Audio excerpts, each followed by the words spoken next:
جب دعا کریں تو مانگنے کی چیزوں میں سب سے پہلے کیا مانگیں؟ اہدنا الصراط المستقیم، تو ہمیں سیدھا راستہ دکھا، صراط مستقیم دکھا۔ مانگنے کی چیزوں میں سب سے بڑی چیز، سب سے پہلے مانگی جانے والی چیز ہدایت ہے۔ انسان کو رزق سے زیادہ ہدایت کی ضرورت ہے، کیونکہ اگر انسان کو ہدایت مل جاتی ہے تو اس کے اندر تقویٰ آ جاتا ہے، اور جب انسان کے اندر تقویٰ آ جاتا ہے تو پھر اس کے لیے رزق کے دروازے کھل جاتے ہیں، پھر رزق کی کمی نہیں ہوتی۔ اللہ سبحانہ وتعالیٰ کا وعدہ ہے وَمَن يَتَّقِ اللَّهَ يَجْعَل لَّهُ مَخْرَجًا، جو اللہ کا تقویٰ اختیار کرے گا اللہ سبحانہ وتعالیٰ اس کے لیے ہر مشکل سے نکلنے کا راستہ بنا دے گا، اس کے لیے ہر مشکل سے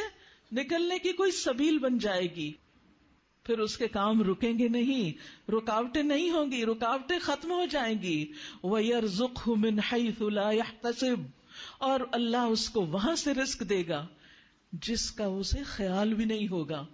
اس کے گمان میں بھی نہیں ہوگا، وہاں سے اللہ سبحانہ وتعالیٰ اس کے رزق کا بندوبست کرے گا۔ ہمیں فکر ہونی چاہیے اپنی ہدایت کی، ہمیں فکر ہونی چاہیے تقویٰ کی، ہمیں فکر ہونی چاہیے اپنے اعمال کی کہ ہم کہاں کہاں غلط کر رہے ہیں، ہمیں فکر ہونی چاہیے، پریشانی ہونی چاہیے اپنے گناہوں کی۔ ہم پریشان ہوتے رہتے ہیں رزق کے لیے، ہم پریشان ہوتے رہتے ہیں بچوں کی طرف سے، ہم پریشان ہوتے رہتے ہیں اور دنیا کی بہت سی مشکلات کی طرف سے،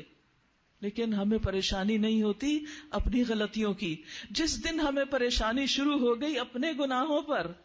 اور ہمارے دل میں اللہ کا ڈر آ گیا اور ہم نے گناہوں کو چھوڑنے کا پکا عہد کر لیا، یہی تو تقویٰ ہے۔ اور جب تقویٰ آ جائے گا تو اللہ راضی ہو جائے گا، اور جب اللہ کسی بندے سے راضی ہو جائے تو پھر اس کے لیے کوئی بھی چیز مشکل نہیں۔ اگر اللہ راضی ہے اور ساری دنیا بھی ناراض ہو تو کوئی نقصان نہیں دے سکتا، اور اگر اللہ ناراض ہے اور سب بندے ہمارے لیے تالیاں بھی بجائیں اور ہماری تعریفیں بھی کریں تو اس سے کوئی فائدہ ہونے والا نہیں ہے۔ ایسا انسان الٹیمیٹلی خسارے میں ہی ہے۔ اس لیے ہم سب اللہ سے عاجزی کے ساتھ دعا کرتے ہیں، اور آج کی دعا ہدایت کی دعا ہے۔ اسی وقت دل سے دعا مانگیے، اہدنا الصراط المستقیم، اے اللہ تو مجھے سیدھا راستہ دکھا، وہ راستہ جو مجھے تیری طرف لے جانے والا ہو، وہ راستہ کہ جس پہ چل کے تو مجھ سے راضی ہو جائے، وہ راستہ کہ جس کے اختتام پر میرے لیے کامیابی ہو اور میں ہر ناکامی سے بچ جاؤں۔ یاد رکھیے کہ جتنا جتنا انسان کا قدم اس دنیا میں صراط مستقیم پر جم جاتا ہے، اتنا ہی اس کا قدم کل قیامت کے دن پل صراط پر جمے گا۔ جو آج لڑھک جاتا ہے وہ کل بھی لڑھک جائے گا۔ اس صراط مستقیم اور پل صراط کے اندر ایک مناسبت ہے، ایک نسبت ہے، لہذا جب سیدھے رستے سے ادھر ادھر ہونے لگے تو پل صراط کو یاد رکھیں۔ ہم سمجھتے ہیں کہ دنیا میں سیدھے راستے پہ چلنا مشکل ہے، ہم کہتے ہیں بڑا مشکل راستہ ہے، بڑی آزمائشیں ہیں اس راستے میں۔ یاد رکھیے پل صراط پہ چلنا اس سے کہیں زیادہ مشکل ہے، وہ جہنم کی پشت پر رکھا ہوا ہے۔ جس رفتار سے انسان دنیا میں صراط مستقیم پہ چلے گا، اسی رفتار سے وہ پل صراط پہ چلے گا۔ کچھ لوگ وہاں بجلی کی تیزی سے گزر جائیں گے، کچھ لوگ پلک جھپکنے کی مانند گزر جائیں گے۔ تو انسان اس دنیا میں سیدھے رستے پر اپنی رفتار کا جائزہ لے، اپنے بارے میں سوچئے کہ ہم اس راستے پر کس شوق اور کس محبت سے چل رہے ہیں، اس راستے کی طرف ہماری دوڑ کیسی ہے۔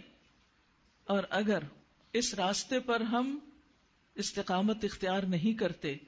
اور ہم صحیح اعمال نہیں کرتے جو اس راستے پر چلنے کا تقاضا ہے، تو پھر وہاں مشکل ہو سکتی ہے۔